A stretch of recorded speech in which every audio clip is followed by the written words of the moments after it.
Lukas, Yohanes, maka yang sedang aku tahu itu Yohanes 1 ayat 14.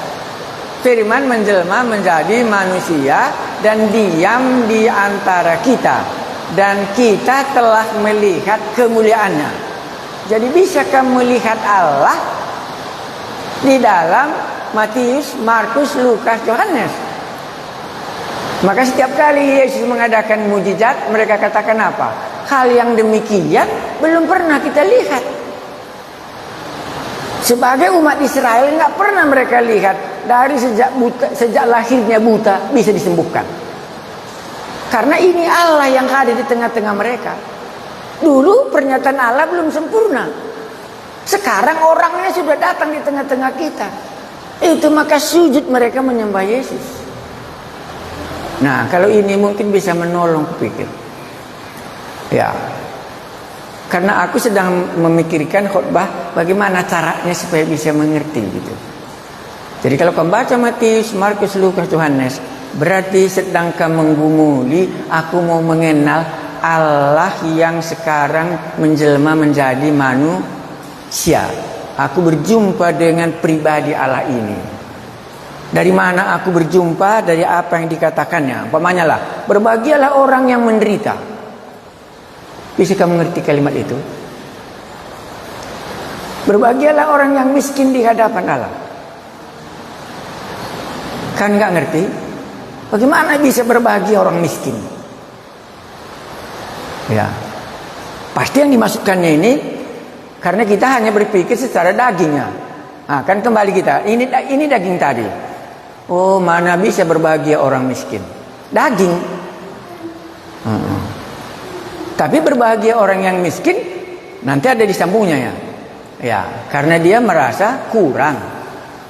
Maka yang bisa masuk dalam kerajaan Allah adalah seperti anak-anak ini senantiasa merasa kurang. Jadi kalau aku kurang merasakan apapun aku tidak tahu, nah ini berbahagia. Kenapa? Karena ada kerinduanku untuk belajar. Ya, makanya aku nggak pernah berhenti belajar.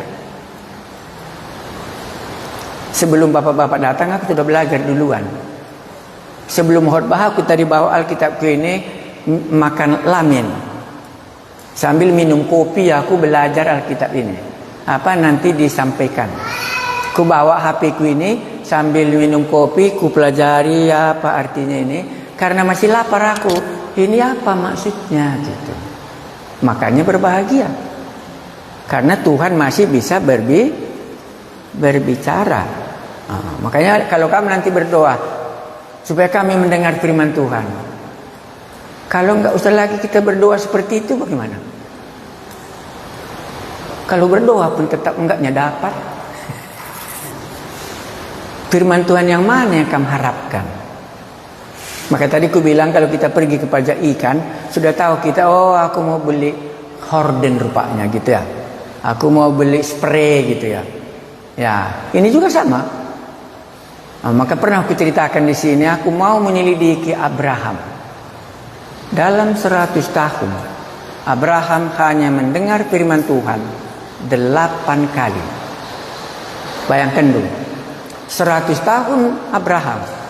Umur Abraham, umur 75 tahun, dia pertama mendengar firman Allah, tinggalkanlah Ur Kasdim. Dan dia meninggalkan Ur Kasdim, pergi ke tanah Kanaan.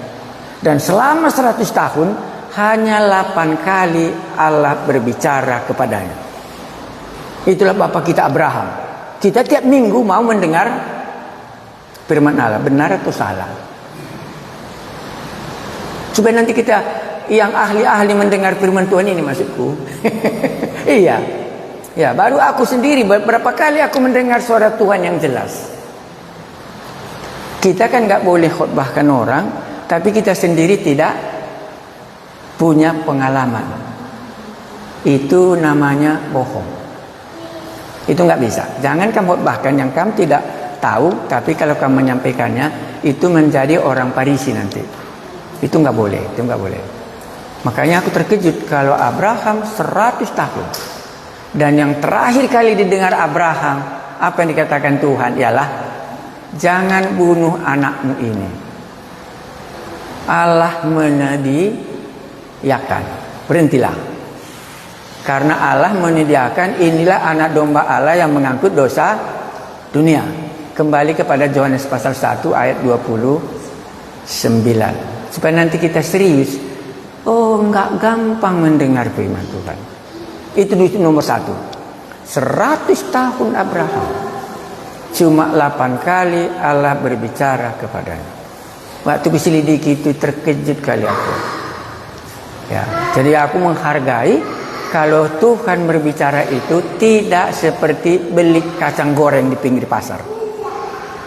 100 tahun lamanya. Karena Abraham meninggal umur 175. Dia dipanggil mulai tahun umur 75. Kan dalam 100 tahun itu. Dan ku hitung-hitung, kemungkinannya 25 tahun Allah berbicara. 25 tahun Allah berbicara lagi. Ada kadang-kadang jauh kali nggak pernah Allah berbicara kepada Abraham. Itulah yang menjadi renungan kita yang pertama dalam follow up ini. Ya, ada yang kamu tanyakan sebelum kita masuk. Jadi kalau kamu baca Matius, Markus, Lukas, Yohanes, berarti kamu berhadapan dengan Allah yang menjelma menjadi manusia. Bisa kamu lihat, inilah Allahku. Tadi khotbahku, Tuhan Allah itu gembala yang baik. Gembala yang baik menyerahkan nyawanya untuk domba-dombanya. Karena belum pernah Allah mati untuk umatnya di dalam perjanjian lama. Tetapi di perjanjian baru, akulah gembala yang baik. Gembala yang baik menyerahkan nyawanya untuk domba-dombanya. Barulah aku mendengar, barulah aku bisa menerimanya. Berarti Allah menyerahkan anaknya sebagai domba mati supaya aku bisa tertebus. Itu sesudah Yesus memelekkan orang buta. Begitu ya, kalau kami ikuti. Kenapa sesudah itu baru dia katakan itu? Supaya tadi mereka buta, sekarang mereka bisa mengerti. Karena belum pernah bisa mereka mengerti Allah mereka menderita. Belum pernah. Yang mereka mengerti Allah Maha Kuasa. Tapi sesudah buta dibuka, mulai dia masuk cerita. Yohanes pasal 10. Akulah gembala yang baik. Pengajarannya maju. Karena sudah ada mata rohani mereka terbuka, bagaimana Allahku ini.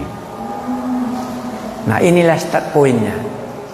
Jadi nggak payah kamu nanti khotbah. Aku mau mengkhotbahkan Allah yang menjelma menjadi manusia. Yang pertama, Allah yang kukenal memberikan hidup. Makanya dia memberikan hidup kepada Lazarus. Yesus inilah Allah. Marilah kita menciptakan sepeta dengan teladan kita, menghembuskan napas.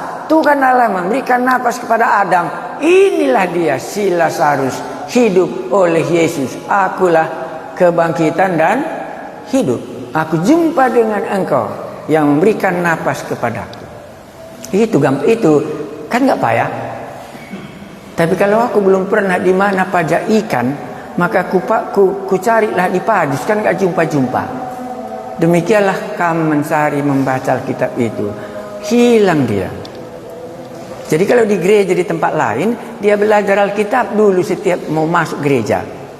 Masuk gereja sebelum dibaptis, diajarinya berapa jenis buku kita. Ini. Bagaimana sikap kita terhadap Alkitab ini? Sikap kita harus segala yang dituliskan difirmankan oleh Roh Kudus. Karena itu tidak boleh ditafsirkan menurut pikiran manusia. Diajari dia dulu. Itulah dia baru masuk gereja. Kita kan nggak ada.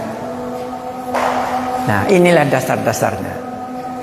Ya, jadi kalau kita masuk hari ini 1 Yohanes juga bisa. Nanti kita bisa lihat. Ada yang kamu tanyakan bagaimana caranya supaya kita lebih maju.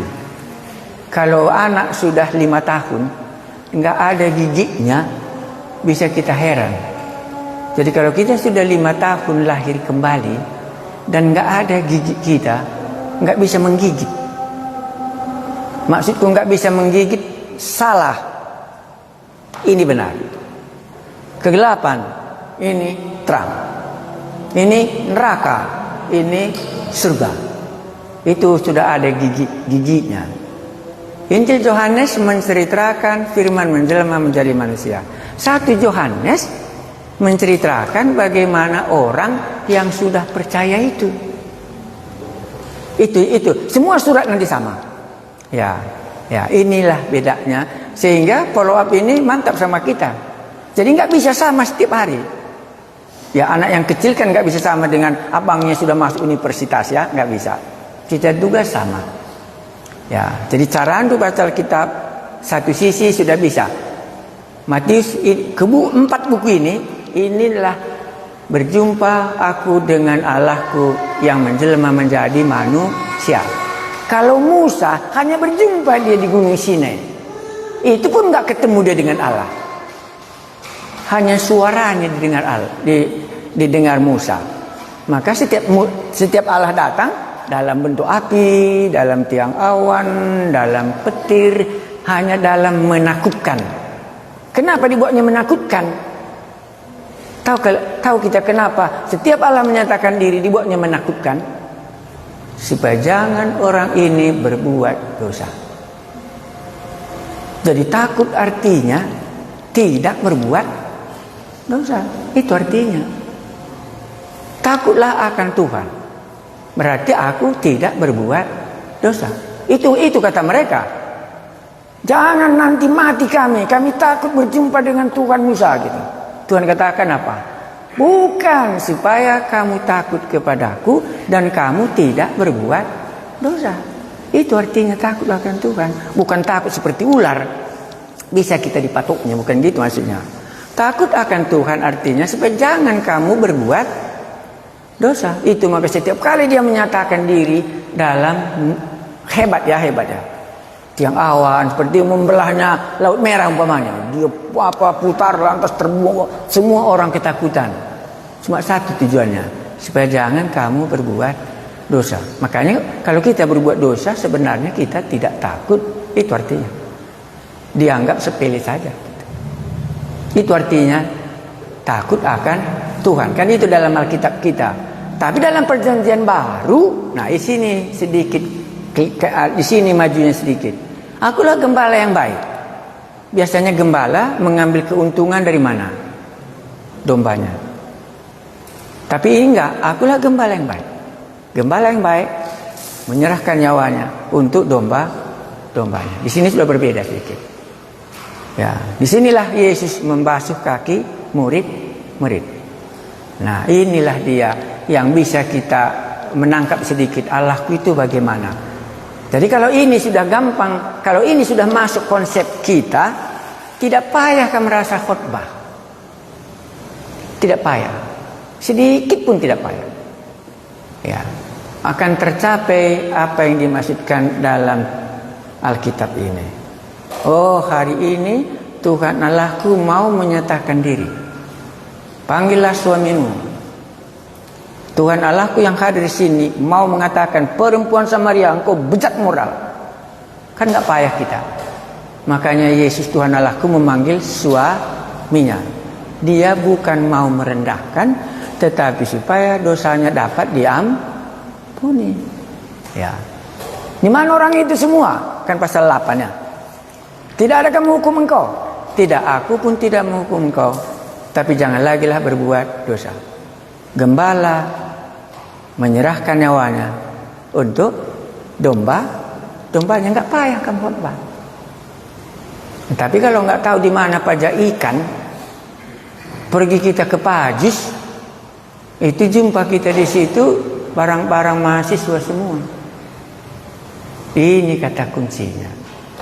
Ya, katakanlah kamu mau baca Mazmur.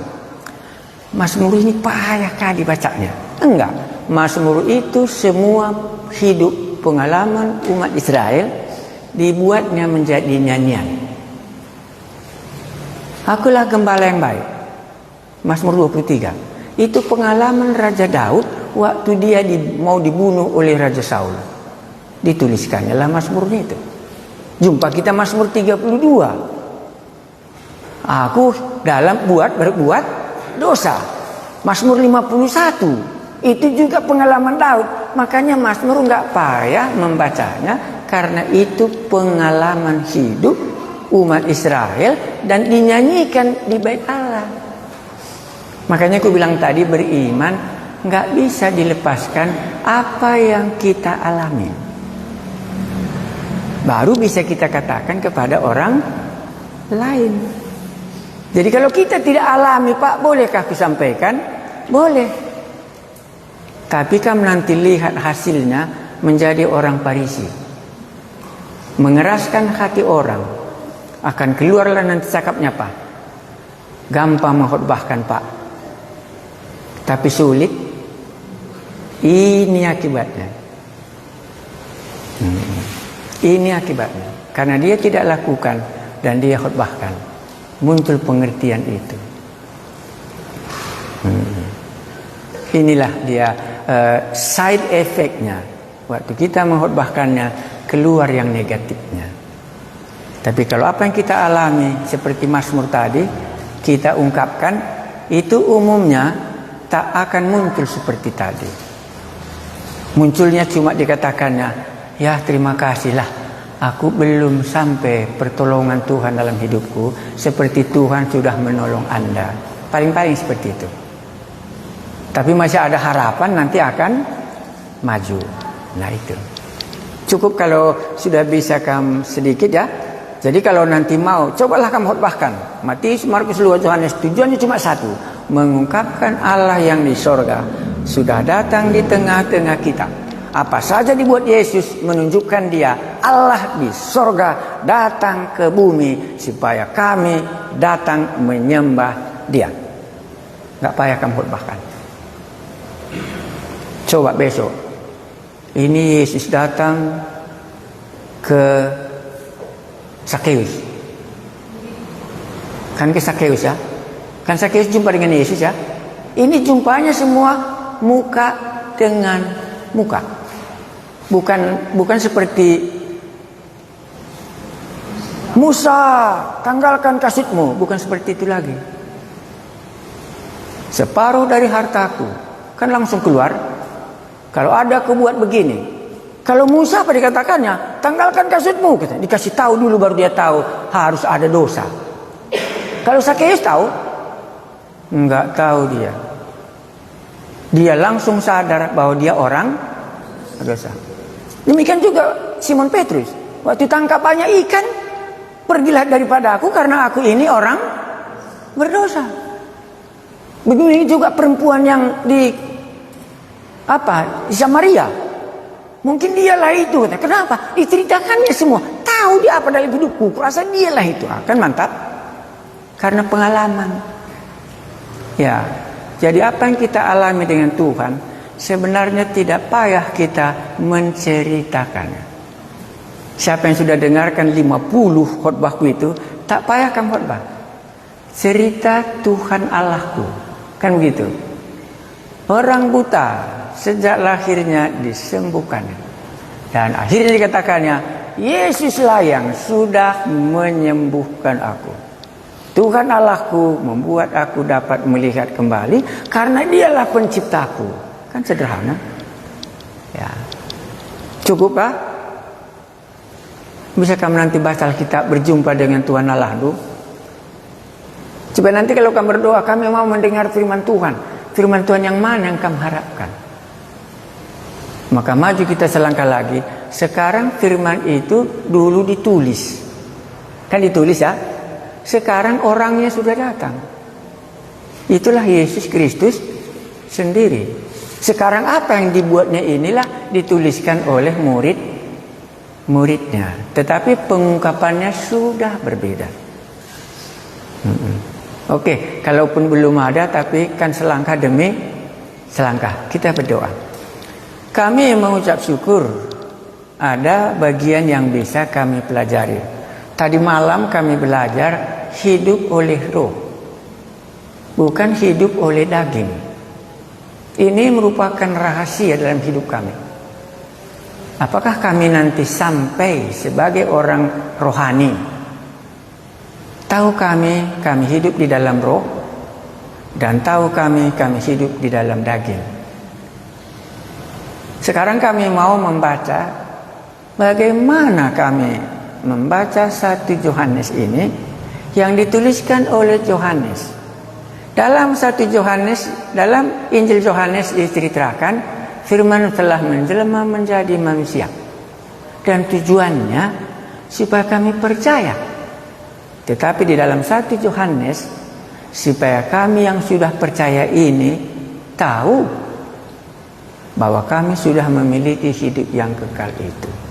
Kuduskan kami sesuai dengan janjimu, 2-3 orang membicarakan namamu, Engkau ada di tengah-tengah kami. Terpujilah namamu, karena itulah kami datang menyembah dan mengaku bahwa Yesus itulah Tuhan dan Juru Selamat kami.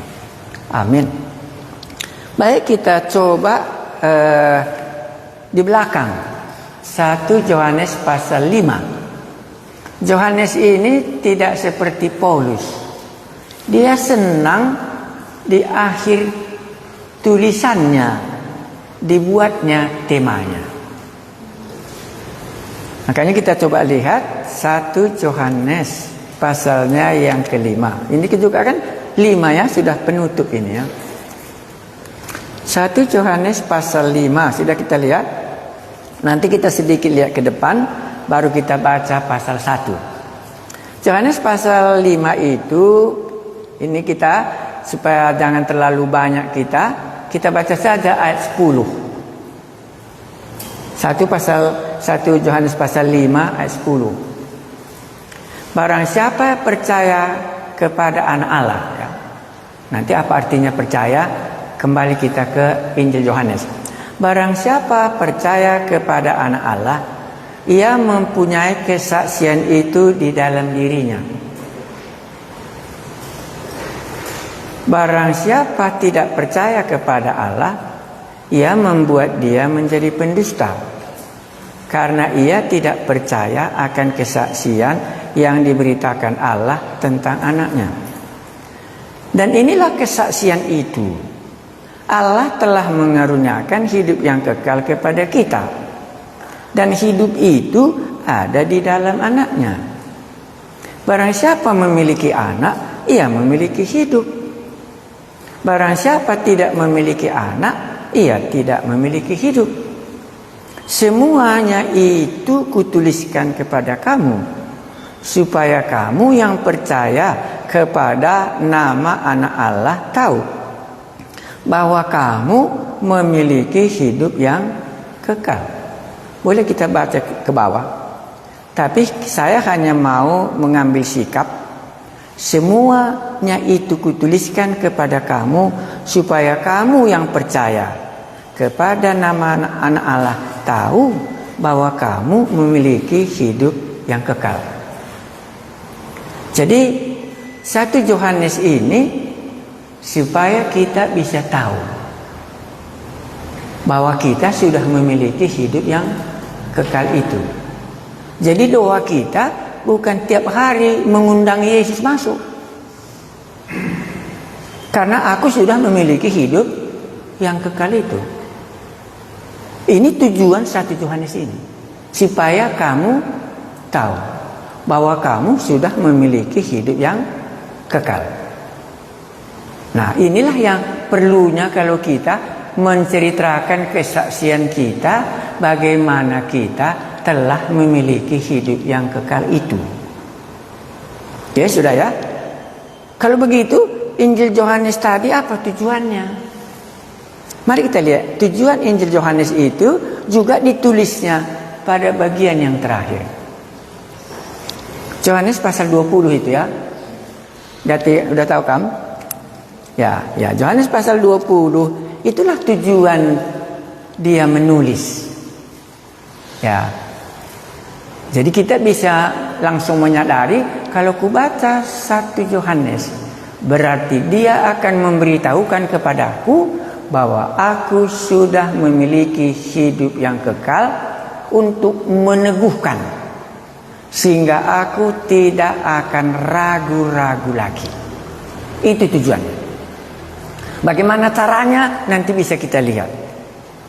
Nah, kalau Injil Yohanes bukan itu tujuannya. Yohanes pasal 20 inilah tujuannya. Maksud Injil ini dicatat, ditulis ya. Memang masih banyak tanda lain yang dibuat Yesus di depan mata murid-muridnya.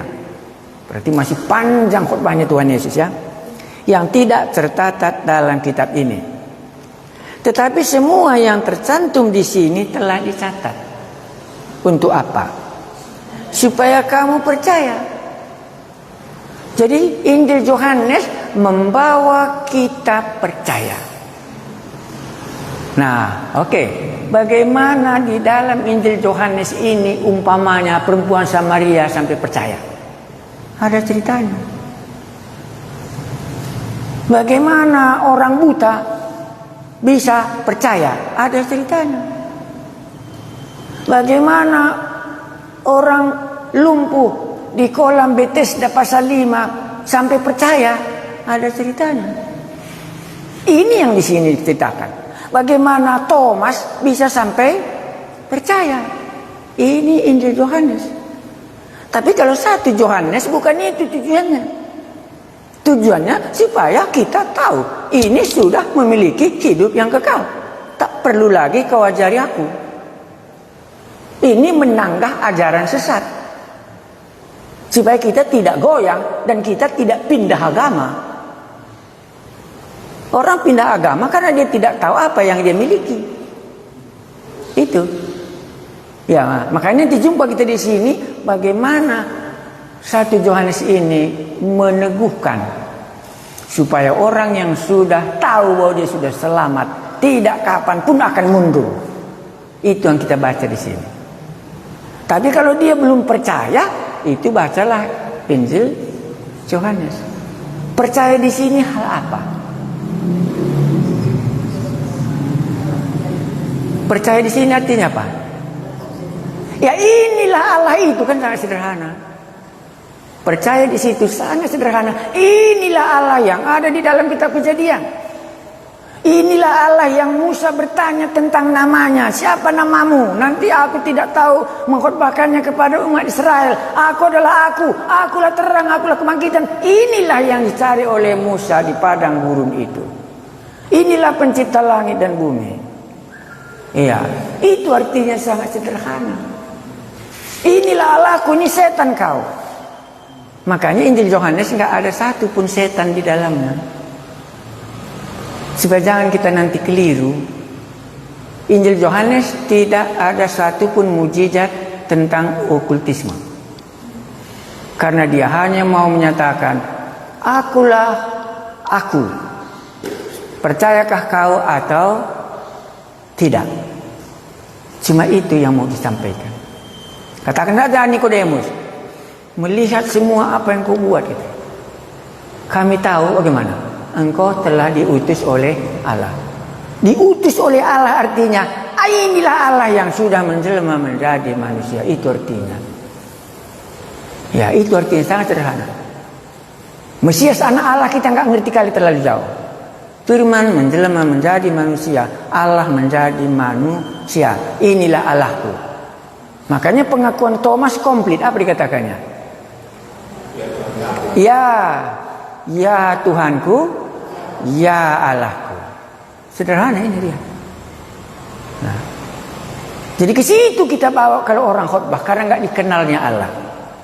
Ini Allah, terimalah Allah ini supaya engkau diberinya hidup. Kan to the point kalau Injil Yohanes. Makanya dia nggak panjang tulis supaya kita bisa katakan. Maka bisa kita menceritakan Allah kita itu. Nah, sudah ya. Jadi ini tujuannya ya.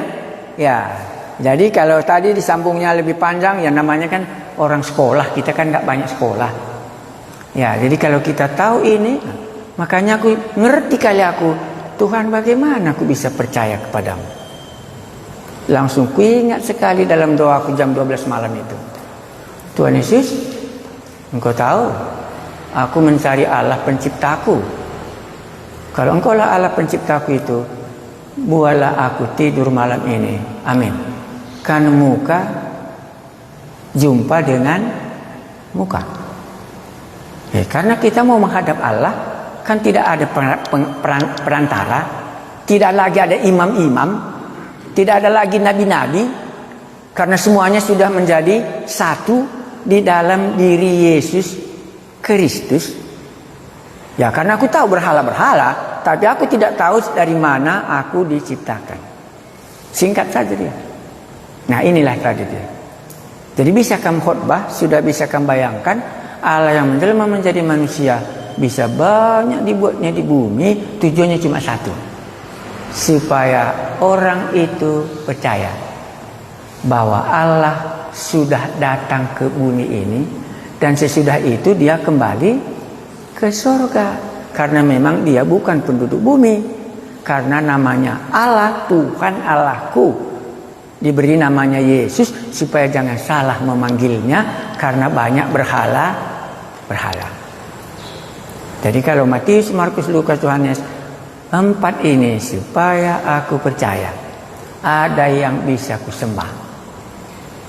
Inilah Allah. Entah bagaimana dia, ada ceritanya banyak.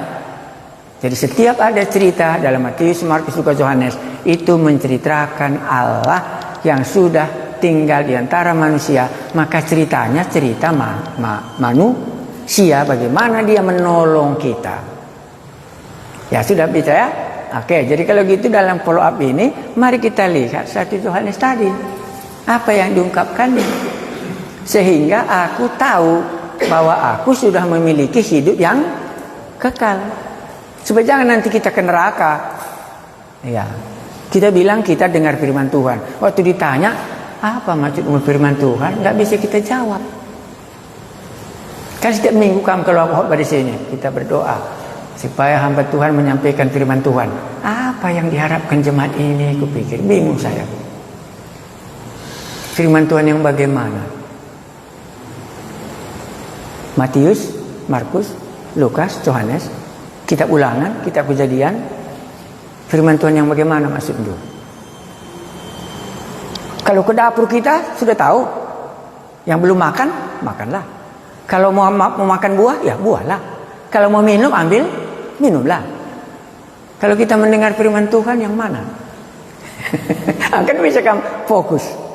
Oh, aku mau mendengar firman Tuhan tentang pengampunan dosa.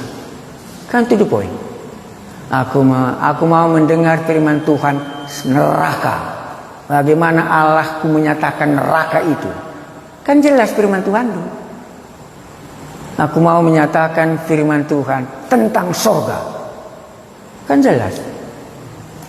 Inilah cerita surga yang berasal dari Allah, yang ada dari surga. Anda percaya atau tidak percaya? Itu kan Injil Yohanes semua. Bisa dia tidak percaya, bisa dia menjadi percaya. Tapi aku percaya. Kalau tidak bagaimana? Nah, jadi orang Farisi itu membuat mantul firman Tuhan itu, karena nggak kelihatan lagi jadi apa yang dikatakan Allah, memalsukan namanya.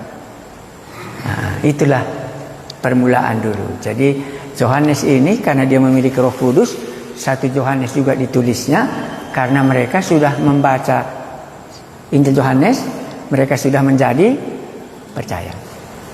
Ya. Sekarang tujuanku menulis ini apa katanya tadi? Supaya kamu yang sudah percaya kepada Yesus tahu bahwa kamu memiliki hidup yang kekal. Jadi dari mana aku tahu aku sudah memiliki hidup yang kekal? Mari kita lihat. Ya, kalau 1 kilo harus 10 on. Jangan kita katakan, oh ini 2 kilo, cuma 2 on. Dari mana aku tahu aku sudah memiliki hidup kekal itu? Jawabnya di dalam kitab 1 Yohanes. Bagaimana orang bisa sampai percaya? Jawabnya di Injil Yohanes. Seperti inikah prosesnya Anda percaya? Kalau bukan ini prosesnya, maka Anda belum percaya. Mulai dari pesta di Kana. Percayalah murid. Percayalah perempuan sama Ria. Percayalah kepala pasukan anakmu hidup, pulanglah dia. Percayalah di kolam Bethesda. Percayalah mereka 5 ketur roti 2 ekor ikan.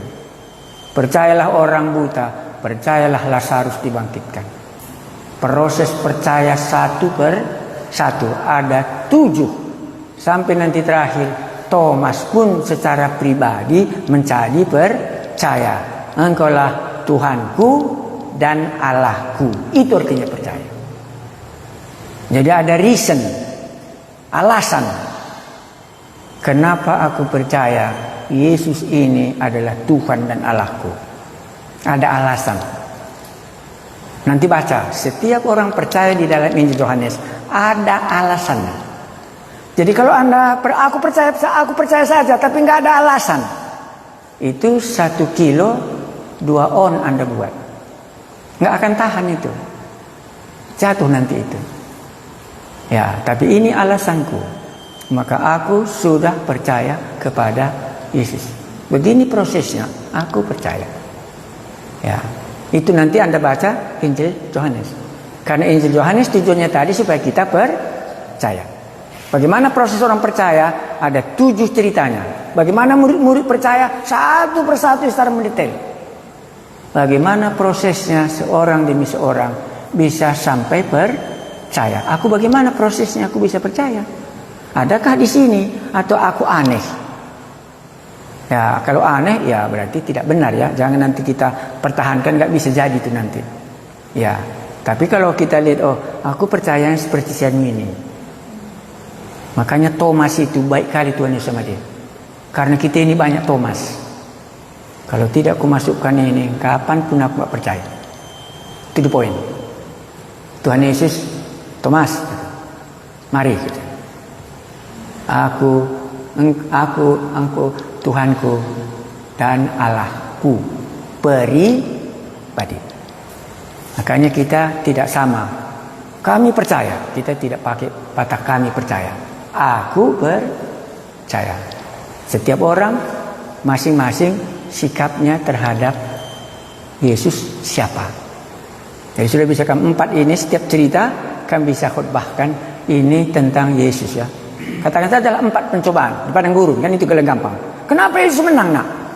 Karena dia Allah, biasa yang mengalahkan setan itu. Karena dia berani berpegang kepada firman Tuhan dari setiap hal. Inilah Allah yang menang terhadap setan. Maka kalau ikut Yesus, engkau akan menang seperti dia menang. Situ arahnya. Iya. Cukup? Mari kita lihat satu pasal 1. Kan sudah jelas atau masih raba-raba kamu?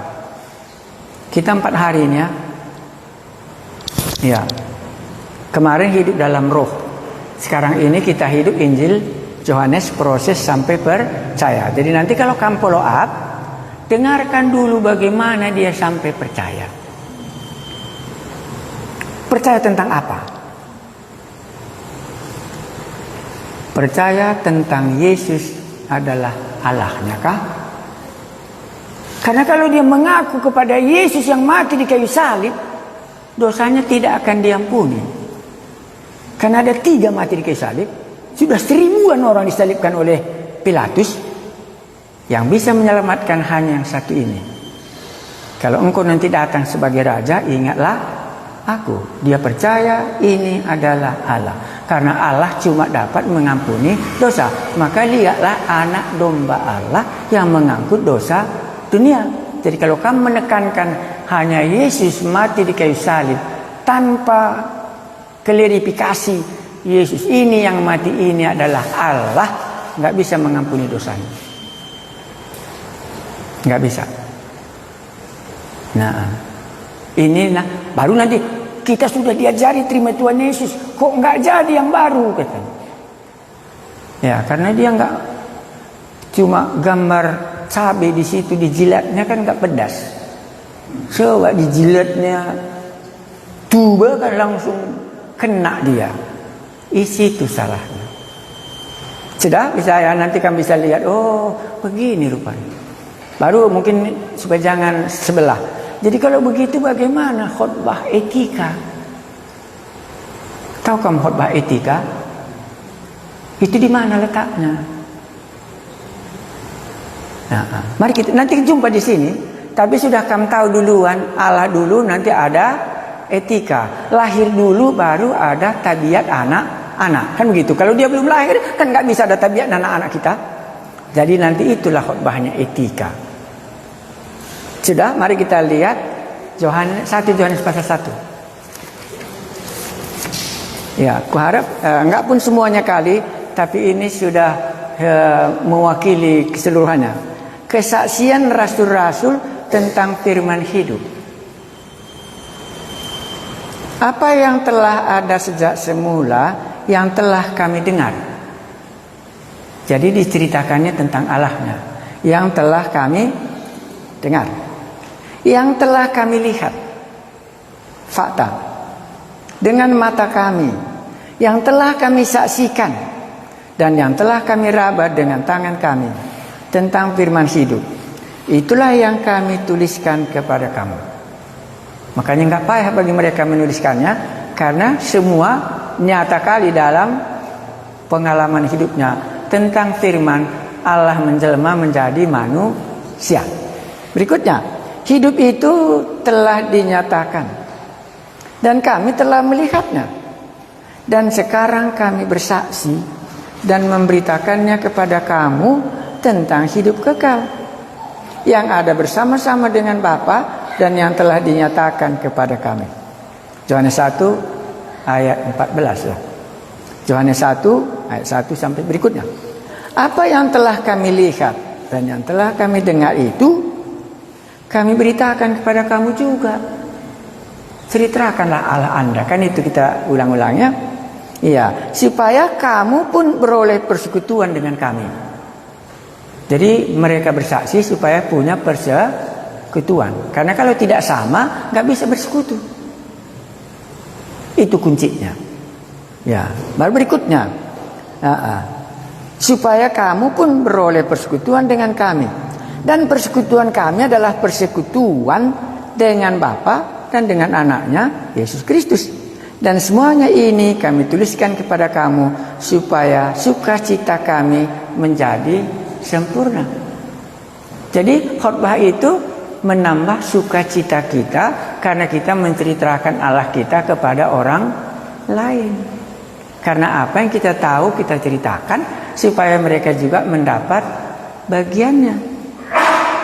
Maka setiap kita mendapatkan obat penyakit, senang kali kita membagikannya kepada orang yang sakit. Apalagi waktu dia tertolong, kita merasa bangga. Ini tujuannya. Maka ditulis surat ini. Berikutnya, ini masuk dia lebih dalam. Dan inilah berita yang telah kami dengar dari dia, dan yang kami sampaikan kepada kamu. Ini tentang Allahnya. Allah adalah terang, dan di dalam dia sama sekali tidak ada kegelapan. Sudah? Jika kita katakan, nah ini sudah mulai dia masuk.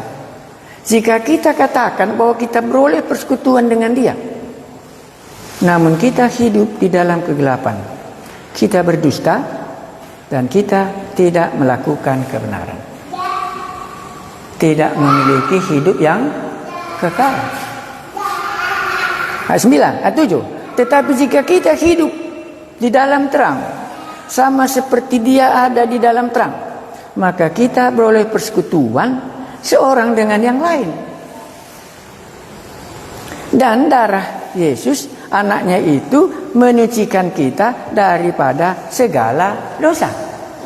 Kita tahu bahwa dosa kita telah disucikan oleh darah Yesus Kristus. Kita memiliki persekutuan dalam pengampunan yang sudah terjadi. Tahu kita sudah memiliki hidup yang kekal. Maka tidak mungkin kita katakan, aku sulit mengampuni dosa dia. Itu kan membuat tidak terjadi persekutuan. Ya, berikutnya, ini kan ayat 8. Jika kita berkata bahwa kita tidak berdosa, maka kita menipu diri kita sendiri, dan kebenaran tidak ada di dalam kita. Ini sama dengan ayat 10. Jika kita berkata bahwa kita tidak berbuat dosa, maka kita membuat dia menjadi pendusta, dan firman-Nya tidak ada di dalam kita. Jadi mungkinkah ada di tengah-tengah jemaat ini berkata dia tidak berdosa? Mungkin ada. Mungkin ada. Jangan nanti kamu terkejut, di antara jemaat ini ada tidak mengaku dia orang berdosa. Ya ini ada. Maka kita tidak pernah lupa dua orang yang pergi ke bait Allah. Satu pemungut cukai, satu orang Farisi. Doanya berbeda. Ini rahasianya. Jadi dia tidak memiliki hidup yang kekal karena dia bukan orang berdosa. Jadi kalau begitu, caranya aku tahu bahwa aku sudah diselamatkan. Aku tahu orang berdosa. Aku tahu nama penyakitku dan aku tahu obat penyakitku itu. Barulah terjadi keselamatan. Jadi dicari dosanya. Pernahkah aku sadar orang berdosa? Nanti kan kamu tanya, kau apa dosamu? Ya, aku baik-baiknya, tapi karena terima Yesus baru ke surga, maka aku menerima Yesus supaya ke surga. Kan gak selamat dia. Dia mau menerima Yesus karena dia mau ke surga, bukan karena dia orang dosanya gak ada. Gak bisa. Baru ayat 9, ini ayat 9. Jika kita mengaku dosa kita, maka ia adalah setia dan adil, sehingga ia akan mengampuni segala dosa kita dan menyucikan kita dari segala kejahatan. Percayakah kita 9 ini? Ini follow up. Kalau nanti kita akukan dosamu, percayakah engkau apa yang dikatakan Allah ini jadi? Karena ini kata kuncinya. Maka harus dia menjawab, aku percaya bahwa Tuhan Allah mengampuni dosaku waktu aku mengakukannya. Maka kita tahu bahwa dia sudah memiliki hidup yang kekal. Jadi waktu kita mengakukan dosa kita, kita sendiri juga duluan tahu bahwa dosaku sudah diampuni. Kalau perlu kita saksikan sama dia, supaya dia tahu bahwa dosanya juga diampuni. Seperti aku, dosaku sudah diampuni. Makanya Paulus tetap kita nggak pernah lupa, akulah yang paling berdosa daripada semua rasul-rasul yang lain. Tetapi aku telah diampuninya menjadi contoh bagi orang lain. Ini harus jelas. Ini kan follow up. Jadi kalau dia, aku mengakukan dosaku, katanya, apakah dosamu? Jadi kalau sudah kau lakukan, yakin kau sudah diampuni. Nah, ini dia. Ini harus to the point. Kalau kita sudah mencuci tangan kita, maka kita akan berani makainya dan makan. Tidak ada lagi racun di dalamnya, walaupun tadi kita mensemprot rumput, karena sudah bersih.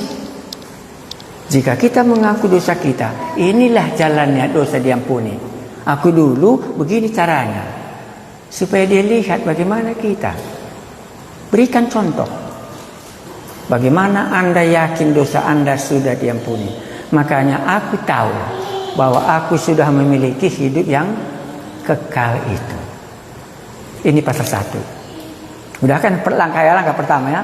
Ya, jadi kesaksian tentang Yesus di mana, Pak? Ayat 1 sampai ayat 5. Tentang Injil. Tentang Injil Yesus Kristus. Injil Yohanes pasal 1 sampai pasal 22 digariskannya sampai ayat 4 saja. Injil ini di depan kan? Sudah kuraba, sudah kulihat firman Tuhan itu begini. Kami mau menceritakan kepadamu supaya kami juga memiliki persekutuan dengan kamu. Baru diceritakannya tentang pengakuan pengampunan dosa. Oke, kita akan tutup dengan pasal 2 ayat, saya siapkan di sini ayat 3. Kristus pengantara kita. Anak-anakku, hal-hal ini kutuliskan kepada kamu supaya kamu jangan berbuat dosa. Namun jikalau kamu berbuat dosa, kita mempunyai seorang pengantara pada Bapa, yaitu Yesus Kristus yang adil. Dan ia adalah pendamai untuk segala dosa kita. Dan bukan untuk dosa kita saja, tetapi juga untuk dosa seluruh dunia. Masih berbicara soal pengampunan dosa harus pasti. 3. Dan inilah tandanya bahwa kita mengenal Allah. Mengenal dengan memiliki hidup yang kekal sama 100%. Tak ada bedanya. Mengenal, percaya, mengakukan dosa, bertobat, tak ada bedanya. Dan inilah tandanya bahwa kita mengenal Allah. Yaitu apa? Jika kita menuruti perintah-perintahnya. Nah, ini payah ya. Tapi nanti bukan payah. Pasti kita dapat. Perintah yang manakah yang pernah kulakukan sejak aku percaya? Baby lahir, susu yang manakah yang harus kuberikan kepadanya? Firman Tuhan yang manakah yang pernah kita lakukan? Karena engkau katakan ini, maka kulakukan. Kalau satu pun firman Tuhan gak pernah dilakukannya, maka dia tidak mengenal Allah. Kan sederhana. Firman Tuhan yang mana? Jadi bisa kita buat PR supaya kita tahu dia memang sudah memiliki hidup kekal atau tidak. Kalau apapun gak ada firman Tuhan yang dilakukannya, maka dia bukan hidup. Dia masih, apa katanya kemarin ayat 23, aku di bawah hukum dosa. Aku belum memiliki hidup yang kekal. Karena dikatakannya tadi. Dan inilah tandanya bahwa kita mengenal Allah. Yaitu jika kita menuruti perintah-perintahnya. Di ayat 3 ini saya sambung pasal 1 ayat 7. Ini saya tulis. Ayat 3 ini kawannya ayat 7. Ini saya tulis. Tanda bahwa kita memiliki hidup yang kekal. Ini. Itu saya ambil dari ayat 3. Ya. Sehubungan dengan firman Tuhan, gitu kah? Melakukan firman, iya kah? Karena nanti tanda hidup kekal itu ada lagi yang lain, bukan saja melakukan firman Tuhan. Ya kan? Menuruti perintahnya. Menuruti perintah Tuhan yang manakah yang pernah kita turuti? Ini dia. Itu nomor 1. Ya. Nomor 2, pasal 1 ayat 7. Apa firman Tuhan yang dilakukan di sini? Pasal 1 tadi kita balik. Ayat 7. Tetapi jika kita hidup di dalam terang, sama seperti Dia ada di dalam terang, maka kita beroleh persekutuan seorang dengan yang lain. Ini fellowship, persekutuan antara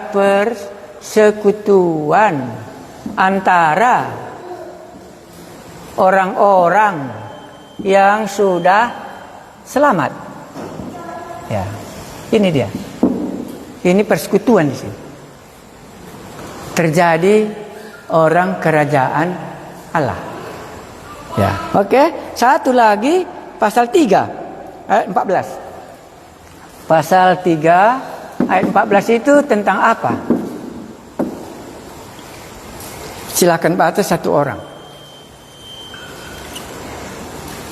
Biarkan dah, biarkan. Enggak apa-apa. Biarkan. Enggak ganggu kok dia.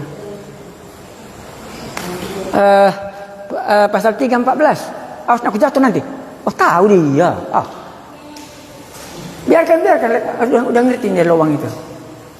Apa ya ayat 14?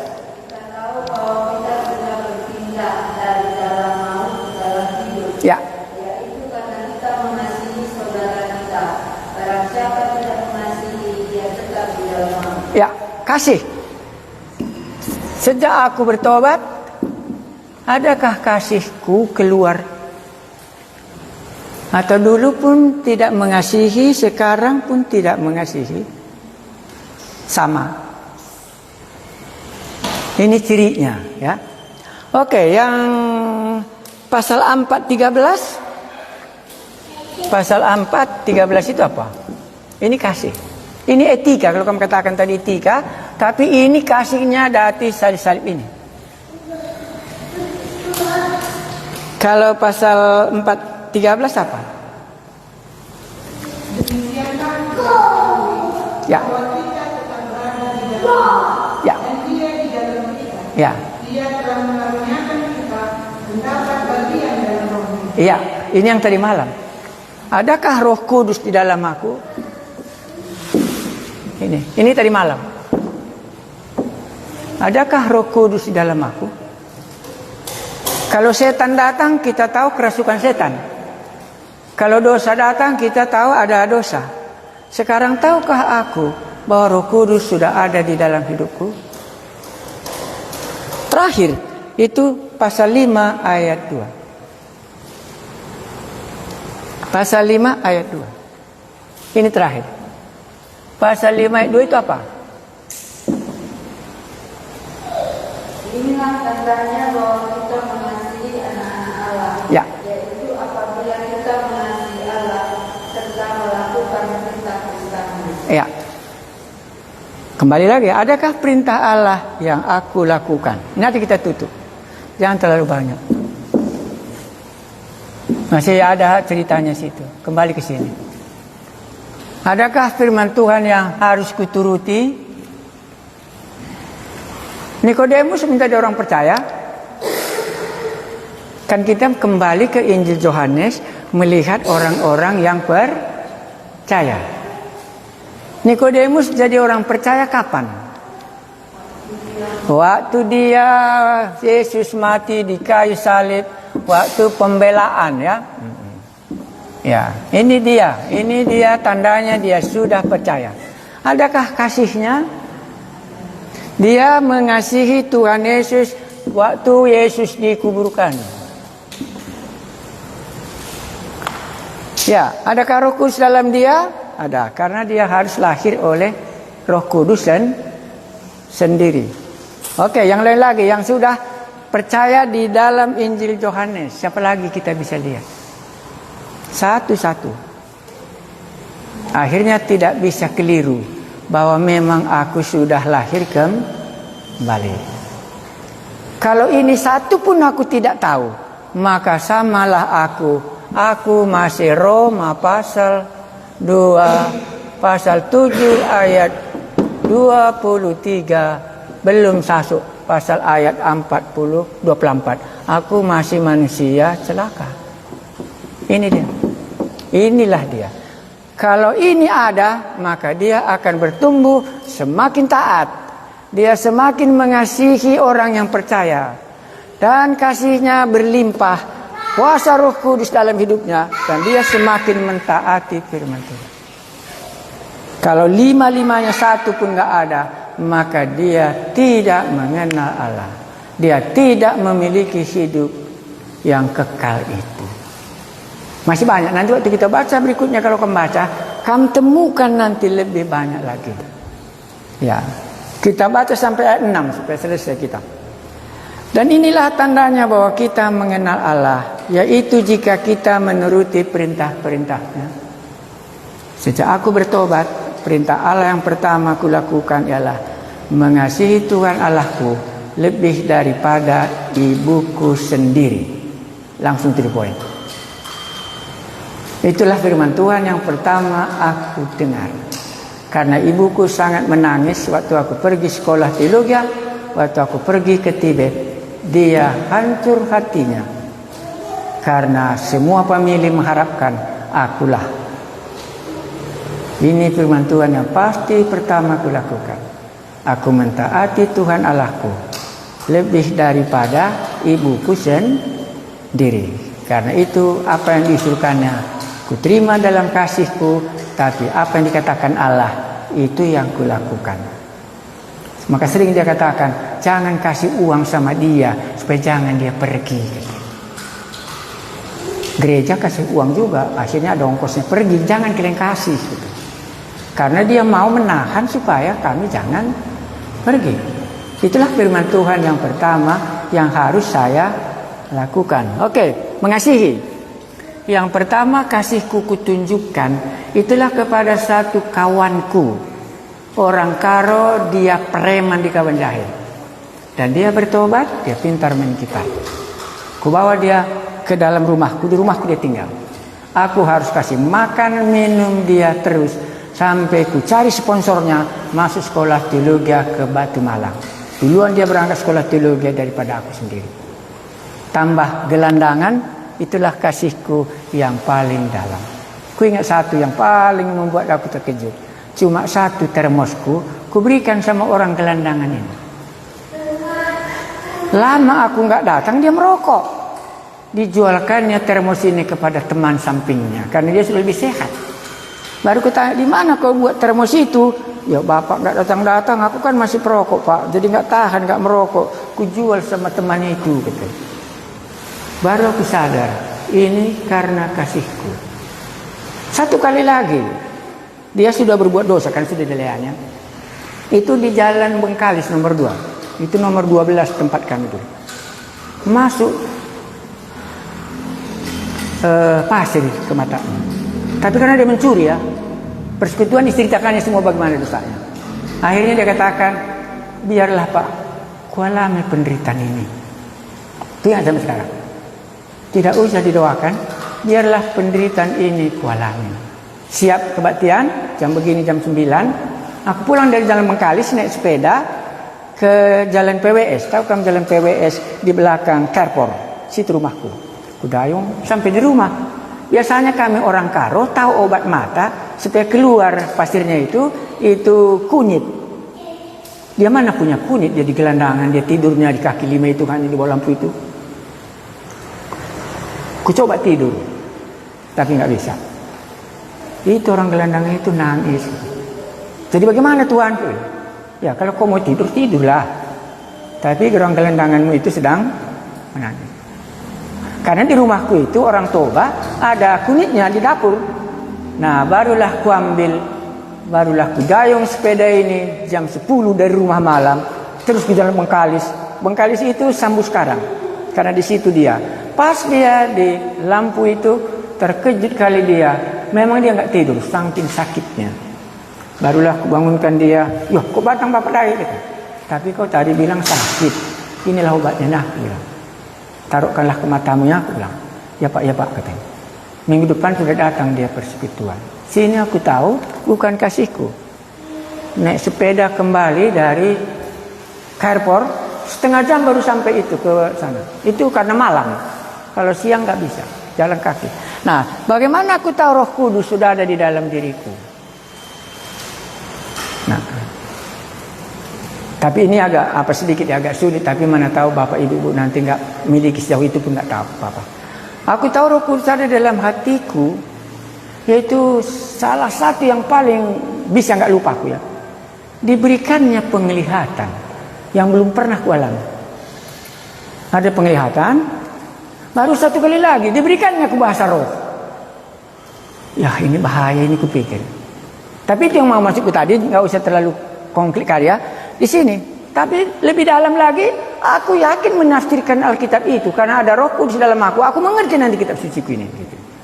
Jadi aku bukan gampang menafsirkan Alkitab itu kalau nggak kudoakan sebagaimana Tuhan meyakinkan aku. Ini kebenarannya, berani katakan.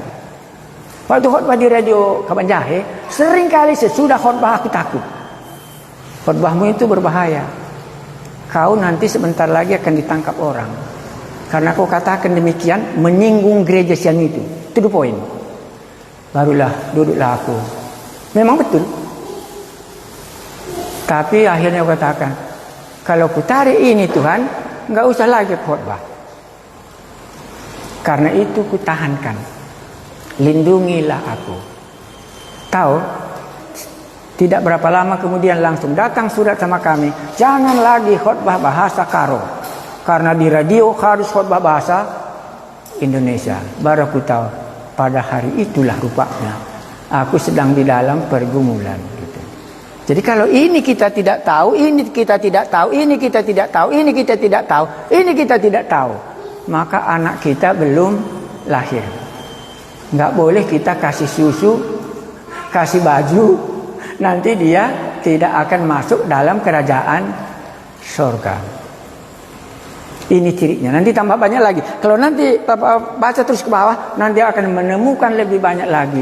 Inilah, dari sinilah aku tahu bahwa aku telah memiliki hidup yang kekal. Aku tahu bahwa aku mengenal Allahku ini. Gitu. Terima kasih. 5 menit ada yang ditanyakan. Bagaimana kamu mencoba? Kamu sudah lahir baru. 1 kilo 10 on. Nggak bisa perasaan. Ya, nggak bisa. Nah. Baru lebih dalam lagi nanti ya. Karena ini kan firman Tuhan. Kalau hari ini makan bubur, besok makan saksang. Karena pertumbuhan kita terhadap firman Tuhan semakin hari semakin berat. Semakin ngerti kita maksudnya. Karena lahir baru kan hanya masuk ke dalam kerajaan sorga. Sesudah masuk ke kerajaan sorga nanti kan naik ke sorga. Itu kan langkahnya lebih tinggi ya. Ya, ada yang lain yang kita mau tanyakan kah? Semua di sini sudah tahu dia bahwa dia sudah lahir baru. Sudah 10 on 1 kilo kamu buat? Atau belum pernah kamu timbang? Ujilah dirimu sendiri. Apakah kamu tidak tahu bahwa Yesus ada di dalam kamu? Follow up tujuannya supaya diuji. Sudah memang 1 kilo 10 on. Kalau dia belum ada Yesus dalam dirinya, baru kita, ya kalau gitu kenapa kau nggak terima? Belajarlah Injil Yohanes kembali. Langkah-langkah orang yang percaya di dalam Injil Yohanes. Bagaimana Samaria, perempuan Samaria langkah pertamanya coba. Yesus datang. Cerita dia sama Yesus. Yesus menunjukkan dosanya. Nah, jadi kalau ada dosamu seperti ini, aku akan sama Yesus. Baru bisa diceritakannya kepada orang lain. Maka di dalam Injil Yohanes tidak ada satu orang pun yang sudah bertobat, dia tidak menyaksikannya kepada orang lain. Sama ayat 1 sampai ayatnya keberapa tadi? Sampai ayat 4. Apa yang kami raba? Apa yang kami dengar? Kami ceritakan kepada kamu, supaya sukacita kami semakin sempurna. Bukan supaya dia bertobat, bukan. Aku yang sempurna karena aku ceritakan cerita Allahku ini sini. Barulah diceritakannya Allah itu adalah terang, baru dia masuk ke sini, barulah, dan inilah tandanya bahwa kita mengenal Allah, yaitu jika kita menuruti perintah-perintahnya. Perintah yang manakah yang pernah Anda lakukan sesudah Anda mengenal Allah? Injil Yohanes gampang memilih yang mana yang percaya dalam Injil Yohanes. Oh, aku pilih pasalnya yang paling keren kali. Sakeus, Lazarus dibangkitkan. Bagaimana ceritanya berikutnya? Oh, aku mau melihat perempuan Samaria ini. Bagaimana ceritanya sebagai orang percaya? Oh, aku mau melihat ini orang lumpuh ini. Bagaimana nanti ceritanya? Orang buta ini, 5 ketep roti ikan ini. Bagaimana jadi ujungnya? Orang-orang yang percaya dalam cerita ini. Karena Injil Yohanes ditulis supaya mereka percaya bahwa inilah Allahnya dia. 1 Yohanes supaya kamu tahu bahwa kamu telah memiliki hidup yang kekal. Maka dimulainya berikan kesaksiannya ayat 1 sampai ayat 4. Barulah disambungnya lebih dalam. Inilah follow up. Ada yang mau kita tanyakan? Wajibkah yang kelima tanda itu ada pada orang yang percaya? Kelima? Ya. Ini masih sedikit. Ini masih sedikit. Nanti lebih banyak kalau kita baca berikutnya. Ini merupakan dasar sekali. Lebih banyak lagi. Ya, bukan wajib. Ini baru 1, 2, 3. Ini baru sedikit sekali. Bukan wajib. Nanti kita tambah waktu kita membacanya pasal berikutnya. Jadi kalau jawabnya ini wajib 100%. Kalau dia tidak memiliki Roh Kudus, dia bukan milik Kristus. Kalau dia tidak memiliki kasih, Yesus adalah kasih, tidak ada di dalam dia. Aku sudah makan durian katanya, nggak ada bau durian, ya bagaimana bisa? Ya bisa. Gambarnya tadi mungkin ditelannya gitu, bukan duriannya. Gambar durian ditelannya gitu. Nah, kalau dia tidak punya persekutuan dengan orang lain, bagaimana bisa? Di mana-mana kawannya berkelahi. Enggak ada itu. Makanya gereja mula-mula enggak bisa dikalahkan karena persekutuan mereka di mana-mana mencarinya. Waktu aku ingat tadi menceritakan kasih ini, aku ingat kali dalam pengalaman hidupku. Kami hidup di tengah-tengah mahasiswa. Kami berkeluarga. Yang menjadi kesan aku dalam persekutuan orang percaya itu di Setuntung 15 itu tahu. Kami satu piring pun tidak ada yang beli. Yang dari Brastagi kasih tempat tidur. Karena saya melayani di Brastagi, orang Brastagi. Oh, ini kasih piring. Oh, ini kasih lemari. Ini kasih sendok. Ini kasih ini. Kami sedikit pun tidak memikirkan alat-alat rumah tangga kami, karena kasih persekutuan itu sempurna kepada kami. Barulah kulihat ini persekutuan orang-orang yang percaya. Dia tidak kasih tahu, tapi dia organisir semua. Jadi begitu kami pulang dari Kisaran, tidak apapun perlu lagi dibeli di pajak. Karena waktu dibuat resepsi sederhana, mereka sudah buat atur semua, karena dia kenal kami, tahu berapa uang kami. Inilah hidup di dalam persekutuan. Ini ku ingat, oh ini persekutuan waktu kami di sana. Jadi kalau cuma 5 ini pun tidak, ini masih terlalu sedikit. Nanti akan ditambah kalau kita baca selanjutnya. 5 ini mutlak, mutlak sekali lah. Kalau nggak ada Roh Kudusnya, gimana bisa dia ke surga? Kalau nggak ada kasihnya, di mana Yesus yang mengasihi dia itu? Kalau nggak ada persekutuannya, sama siapa dia persekutuan? Di kuburan itu dia persekutuan. Makanya pulang dia kan buat persekutuan, dia cerita kalah. Kan berdiri persekutuannya. Kalau menuruti firman Tuhan kan tak dia diceritakannya lah. Nah inilah, ini tidak bisa tidak. Ini belum sempurna. Nanti kita tambah, kita baca ini lagi tandanya Pak. Oh ini lagi tandanya, ini lagi tandanya. Kalau yang 5 ini saja nggak ada, harus aku katakan Anda belum ke surga. Supaya jangan nanti aku berutang waktu Anda di neraka, aku di surga, tak pernah ku kasih tahu.